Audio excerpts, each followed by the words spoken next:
রাষ্ট্রীয় বৈধতা দেওয়া দরকার, না হলে তো পরবর্তী সময়ে এদের তো আতঙ্কের মধ্যে দিন কাটাতে হবে। কাজেই এইটার জন্য এই ঘোষণাপত্রটা খুব জরুরি ছিল, এবং এটা আমি মনে করি আরও অনেক আগেই করা যেত, আগেই করা উচিত ছিল। এটা সাধারণত যেমন আমাদের স্বাধীনতার ঘোষণাপত্র, এটা কিন্তু ঘোষণাপত্রের উপর ভিত্তি করে কিন্তু যুদ্ধটা হয়েছে।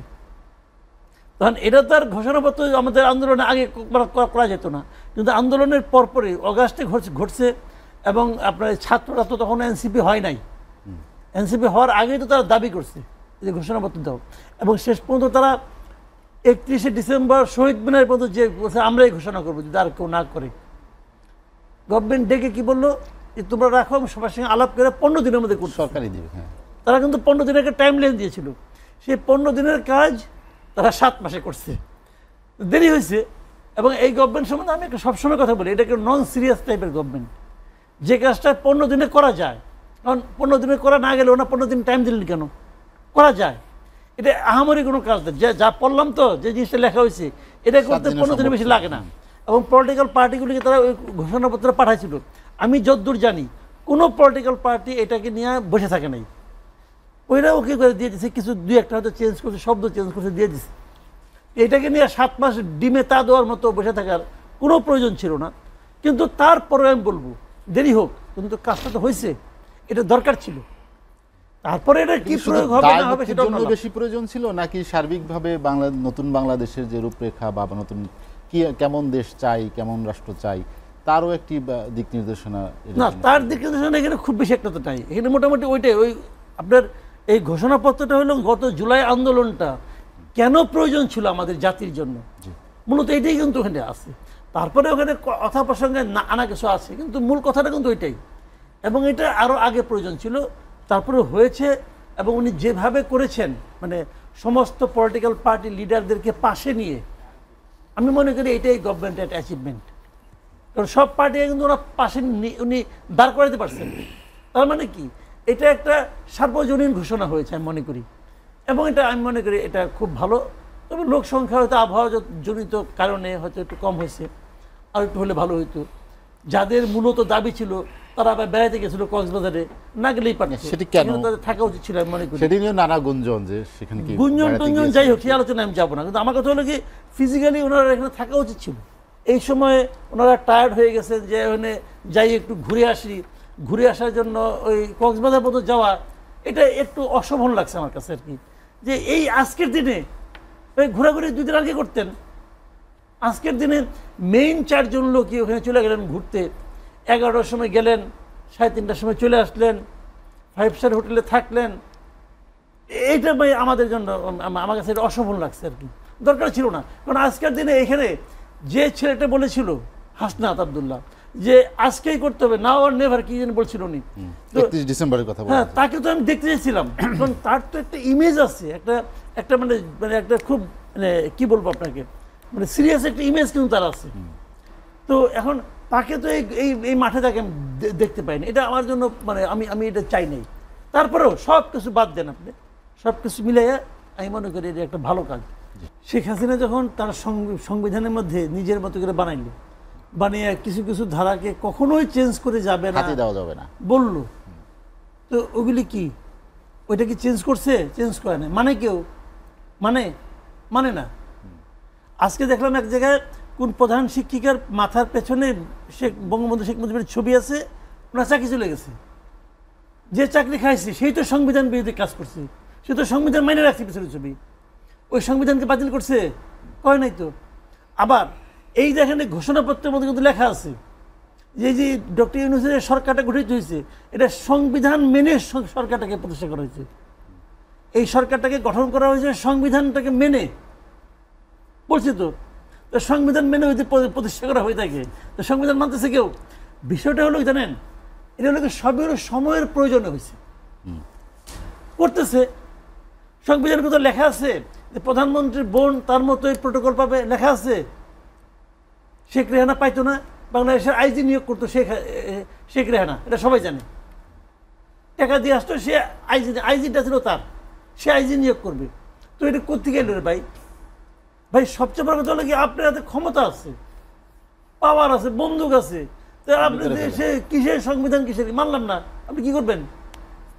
তো এখন এরপরে কি আসবে না, সেই সংখ্যাটাই কিনা যে পরবর্তীতে সব ধরনের সব ধরনের প্রোটেকশন দেওয়ার ছিল। কি হয়েছে কিছু?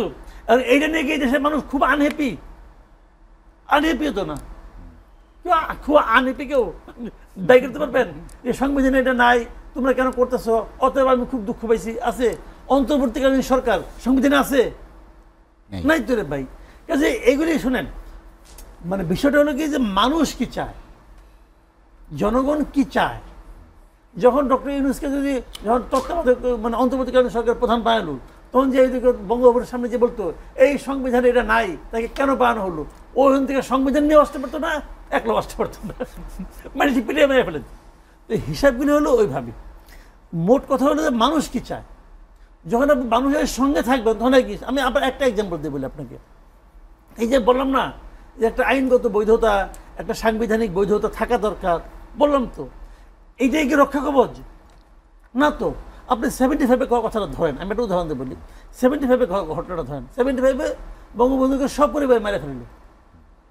মারার পরে ওই 75-এর জুলাই, অগাস্টে মারলো। তো অগাস্ট, সেপ্টেম্বর, অক্টোবর, নভেম্বর এই লোকগুলো তো ছিল হিরো। এই লোকগুলি হিরো ছিল না। এবং তাদের যারা বেনিফিশিয়ারি গভর্নমেন্ট, ধরেন বিএনপি, মোস্তাক গভর্নমেন্ট ধরেন, প্রথমে মোস্তাক গভর্নমেন্ট ইন্টারভিউ দিল, তারপরে বেনিফিশিয়ারিকে বিএনপি গভর্নমেন্ট এসে তাদেরকে ভালো ভালো পোস্টিংও দিল। তার মানে বিএনপি তাদের উপর ক্ষিপ্ত হয় নাই, তাদের বিচারও করতে চায় নাই, হয়ে গেল। তাহলে এরপরে এটা কি ওই লোকগুলিকে বাঁচাতে পারছে? যখন করেন ফারুককে যখন ফাঁসি দেওয়া হয় তখন বিএনপিকে এটা নিন্দা করছে, করে নাই তো রে ভাই। আচ্ছা, তাহলে এখন দেখেন সমস্যাটা কি। বিএনপি ওরা কিন্তু একটা পার্টিও করছিল, ফ্রিডম পার্টি, এরশাদের সময় ছিল। এমনকি যখন তাকে করেন ফারুককে ফাঁসি দিল তো ফ্রিডম পার্টিকে একটা মিছিল করছে, করে নাই তো। বিষয়টা হলো কি, ফ্রিডম পার্টি যেটা হয়েছিল তখন তো আমরা সাংবাদিকতা করি, সব মনে আছে আমাদের। ফ্রিডম পার্টি শুরুর দিকে কি দাপট, ওদের একটা পত্রিকাও ছিল দৈনিক মিল্লাত। এবং মিল্লাত কি চলতো, মানে দাপটের পত্রিকা কিন্তু। তো এখন তারা কেউ কিন্তু ফিরাইতে পারলো না। কেন পারলো না? এই কারণে ওই পার্টিটা যদি জনসম্পৃক্ত একটা পার্টি হতো তাহলে কিন্তু কোনো সমস্যা ছিল না। ওই পার্টির জনগণই তাদের ফিরাইতো। আপনি দেখেন গত 15 বছরে আওয়ামী লীগ বলে নাই যে বিএনপি একটা সন্ত্রাসী দল, বলে নাই। শেখ হাসিনা তো বলছে যে জিয়াউর রহমান পাকিস্তানের চর ছিল, বলছে তো, কত কিছু বলছে। পারলে দলটা পিঠে বেড়ে ফেলায়, সব ধরনের বিশেষণই দিয়েছে। বিএনপিকে শেষ করতে পারছে? পারে নাই। জামাতকে শেষ দিন এটা অর্ডার করছে, কিন্তু জামাতকে নিষিদ্ধ করতে পারছে? পারে নাই। কেন পায় নাই বলেন? পায় না হলে এই কারণে এই পার্টিগুলো জনগণের মধ্যে ছিল, এই পার্টিগুলিকে জনগণ প্রোটেকশন দিছে। কাজে যখন প্রোটেকশনের দরকার হয় তখন ওই সংবিধানের আইন দেয় না, জনগণ দেয়। That is the point. যে জনগণের মধ্যে আপনি থাকেন তাহলে আপনার জন্য কিচ্ছু লাগবে না, জনগণই আপনাকে বাঁচাবো। তো এই জন্যই আমি বলি সবাইকে যে ভাই জনগণের কাছে যাওয়ার চেষ্টা করো, জনগণ থেকে দূরে থাকো না। জনগণ যেন তোমাকে মনে করে যে তুমি তার লোক, তাহলে সে তোমাকে রক্ষা করবে। আমরা জাতির উদ্দেশ্যে যার কাছে আপনি জিজ্ঞেস করেন নির্বাচন, সবারই কিন্তু এক ধরনের সংখ্যা থাকে। এখনো কিন্তু অনেকে বলে যে না, আমি এখন আর সংখ্যা করি না, আমি কতগুলি কথা বলি আপনাকে। কতদিন দেখেন যে জুন মাসের 6 তারিখে মানে ঈদের আগের দিন ডক্টর ইউনূস বলছিল উনি এপ্রিলে ইলেকশন দিবেন। তো উনি এপ্রিল থেকে মোটামুটি সরলেন কবে, যেদিন উনি আপনার 13 জুন যখন নাকি লন্ডনে বৈঠকটা করলেন, বললেন যে এটা রোজার 1 সপ্তাহ আগেও হতে পারে, যদিও তার সঙ্গে শর্ত টর্ত ছিল। তা আমি এটা নিয়ে আমাদের দ্বিধা ছিল, সন্দেহ ছিল আমাদের, বোধহয় একটা 7-5 বুঝে দিয়ে আসছে এরকম মনে হয়েছিল। আমি বিএনপির উপরে একটু দুঃখিত হয়েছিলাম, এত খুশি হন কেন বলছিলাম, এগুলি বিএনপি বুঝে দিয়ে আসছেন, বুঝে আসছেন বলছিলাম, কিন্তু আপনার সামনে বলছিলাম বোধহয় একদিন বলছিলাম। এবং এটা আমার কিন্তু অনেস্ট অপিনিয়ন ছিল। সব সমস্যার সমাধান ইলেকশন হলে হবে না, কিন্তু ব্যাপারটা কি আপনি গণতন্ত্রের পথে যাওয়ার, গণতন্ত্রের উপনীত হওয়ার যতগুলি পথ আছে, যতগুলি সম্ভাব্য পথ আছে, সমস্ত পথের প্রথম পদক্ষেপ হচ্ছে একটা নির্বাচন। নির্বাচনটা বের হতে হবে। এই নির্বাচন করে মনে করেন আমি অসীম ভাই ইলেকশন করলাম, অসীম ভাই যাই মনে করেন উল্টাপাল্টা কাম শুরু করলো, আমার আনহ্যাপি আমি, আগামী ইলেকশন তাদের ভোট দেবো না? আমি তো বলি এত সংস্কার লাগে না রে ভাই, বা তো দুইটা সংস্কার করেন, একটা হলো নির্বাচন ব্যবস্থা আর একটা সংস্কার করেন বিচার ব্যবস্থা, বাকিগুলো অটো। দুটাই কিন্তু পরিপূরক। এই যেটা করেন বাকিগুলো অটো হয়ে যাবে। কিন্তু আমাদের তো ইলেকশন সিস্টেমটা কি, এটা কি ইলেকশন যে কি জিনিস সেটা অনেক বুঝেও না। পৃথিবীর মানে উত্তর কোরিয়াতেও কিন্তু ইলেকশন হয়, উত্তর কোরিয়া তো একজন প্রার্থী থাকে, ইলেকশন দেওয়ার সুযোগ পায়। আমাদের দেশের এমন কমপক্ষে মানে কয়েক কোটি লোক আছে যারা ইলেকশন কখনো দিতে পারে না, জানে না ইলেকশনটা কি। আপনি যদি মনে করেন যে আমার আগে ইলেকশন দরকার নাই, আগে আমাকে এই এই বিষয়গুলো চেঞ্জ করতে হবে, যদি আপনি মনে করেন, তাহলে 1 বছর না, তাহলে 2 বছর 3 বছরের সময় অনেক কম। কারণ আপনি চেঞ্জ করবেন, দীর্ঘদিন ধরে একটা সিস্টেম চলছে, সেই সিস্টেমে আপনি কিছু চেঞ্জ আনবেন। সেই চেঞ্জগুলো যদি আপনি পূর্ব শর্ত হিসাবে বলেন, সেক্ষেত্রে কিন্তু 1 বছর তেমন একটা সময় না। কিন্তু আমার প্রশ্নটা হলো কি, সেই চেঞ্জগুলো প্রয়োজন, আমরা শেয়ার করছি না, কিন্তু সেই চেঞ্জগুলো করার জন্য এই সরকার যে ক্যাপাবল, এটা আপনি কীভাবে পাইলেন প্রমাণটা? এই সরকার তো আমার কাছে মনে হয় না যে অত ক্যাপাবল গভর্নমেন্ট।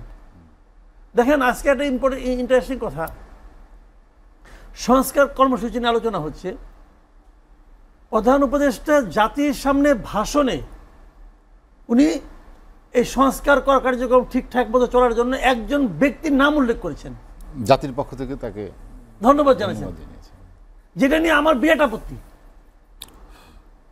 তো উনি কি মানে উনি এই লোকটাকে এন্ডোর্স করতেছেন আর কি, যে he is the fittest person. তো আমি যদি বলি যে উনি না থেকে আরেকজন থাকলে হয়তো আরো ভালো হতো, প্রমাণটা কত? ওনার কাছে এটি বেস্ট, কারণ ওনার দেখার দৃষ্টিটাও এরকমই, এটা আমি মনে করি পার্সোনালি। তো এখন এই জায়গাটা হলো কি, আমি অনেক সংস্কার চাই, কিন্তু এরা কি সেই সংস্কারের জন্য যোগ্য ব্যক্তি? এটাই মনে করি না। দেখেন আমি আরেকটা কথা বলি, সংস্কার জিনিসটা কি, আপনি কি রিক্সাওয়ালাকে জিজ্ঞেস করেন, এই সংস্কার বুঝে না। উদাহরণ দিয়ে দেখাইতে হয় যে গত 1 বছরে এই সরকার কি তারা যেভাবে দেশটা চালাইছে, এর মধ্যে কি এমন একটা এক্সাম্পল তৈরি করতে পারছে, যে এক্সাম্পলটা দেখে আমি রিক্সাওয়ালাকে বলতে পারি যে তুমি যে সংস্কার বুঝো না, দেখো সরকার এই কাজটা কি সুন্দর করতেছে না? হ্যাঁ সুন্দর করতেছে, এইটাই সংস্কার।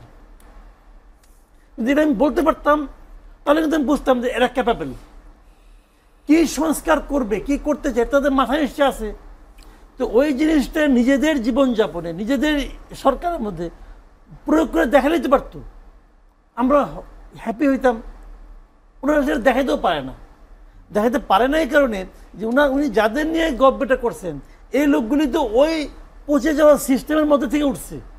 শুনেন, একটা সরকারের যে পরিচালনা পদ্ধতি, এটা কিন্তু আপনি হঠাৎ করে কোনো আপনার এটা কিন্তু আসমানি উপায় আসবে না, নাজিল হবে না, এটা কিন্তু একটা প্রক্রিয়ার মধ্যে দিয়ে আসবে। সেই প্রক্রিয়াটা কি? সেই প্রক্রিয়াটা হলো সরকারের মূল বক্তব্যটা হলো সরকারের শক্তির উৎসটা কি? সরকারের শক্তির উৎসটা হলো জনগণ।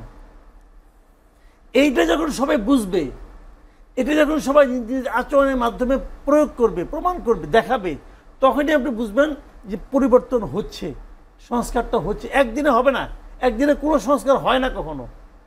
পলিটিক্যাল পার্টিগুলি যারা আছেন ওনাদের এখন বলতেছেন না, কারণ একটা ইলেকশন চান, চুপচাপ ইলেকশনের জন্য মানে চুপচাপ ধমক খেয়ে চুপচাপ হাসেন, হাসি মুখে গ্রহণ করে নেন। ইলেকশনে খেলে পাশ করুক, তারপরে দেখবেন যে ওনাদের মুখে ওসিম বাইরে বলবে যে এনজিও যে সংস্কার আমরা মানবো নাকি, আমার 31 দফা নাই, তখন 31 দফা নিয়ে বসবে এই সংস্কার পাশে। ওইখানে যেগুলো যেগুলি মিলবে টিক চিহ্ন দিবে, আর যেগুলো যেগুলি মিলবে না ওগুলি আলহামদুলিল্লাহ। এখনই তো নোট অফ ডিসেন্ট দেখেন ওগুলি গেছে। আমি একটা বাক্য বলে শেষ করি। দেখেন এই সংস্কার প্রক্রিয়া যেদিন থেকে শুরু হয়েছে, সেই দিন থেকে কি বিএনপি তার 31 দফাকে স্থগিত করছে?